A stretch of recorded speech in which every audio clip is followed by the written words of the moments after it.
तो बच्चे ट्यूशन के लिए पूर्णिया नहीं जाएंगे। इंशाअल्लाह ताला इसका भी इंतजाम मजलिस इत्तेहादुल मुस्लिमीन करेगी। 11 तारीख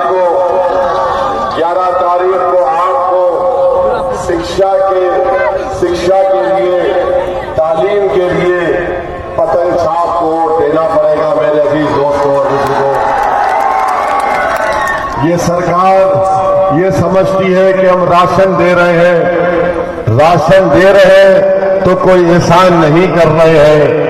बच्चों को शिक्षा चाहिए, तालीम चाहिए, और तालीम का इंतजाम करने का काम इंशाअल्लाह ताला गुलाम सरवर साहब करेंगे। और मैं जानता हूं कि बैसी में यहां पर दिल्ली और पंजाब से बसेस आकर ठहरती हैं ताकि यहां के 16 साल की उम्र से नौजवानों को पंजाब और दिल्ली ले जाकर बंधुआ मजदूर उनको बनाकर वहां पर काम करवा सके। मजलिस की कोशिश होगी कि उन बच्चों को कुछ हुनर सिखाया जाए। ये 16 साल के बच्चे दिल्ली और पंजाब चले जाते हैं और फिर कुछ हुनर सीख कर नहीं आते, तो मेरी कोशिश होगी कि यहां पर एक स्किल डेवलपमेंट सेंटर बनाया जाए ताकि हमारे बच्चे कोई स्किल हासिल करें और हुनर हासिल करें ताकि वो यहां पर बैठकर कुछ काम कर सकें। किसान है, किसान को उनकी फसल की कीमत नहीं मिलती।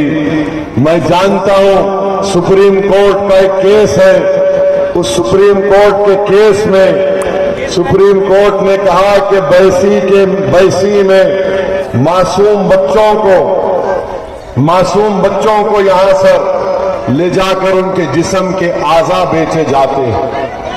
ये सुप्रीम कोर्ट का केस है, मैं झूठ नहीं बोल रहा हूं। सुप्रीम कोर्ट के केस का नाम है बचपन बचाओ आंदोलन।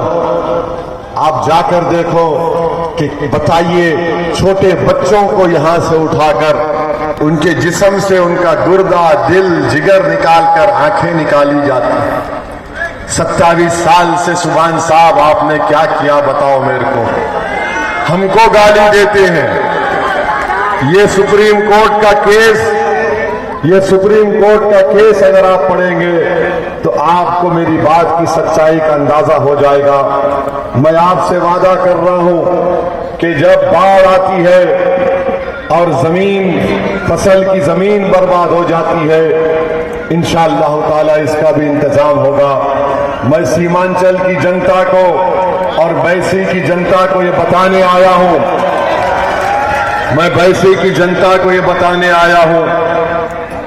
कि पूरे सीमांचल में सबसे ज्यादा बल्कि 90% मुस्लिम बच्चे और बच्चियां 12वीं जमात का इम्तिहान मुकम्मल नहीं कर सकते।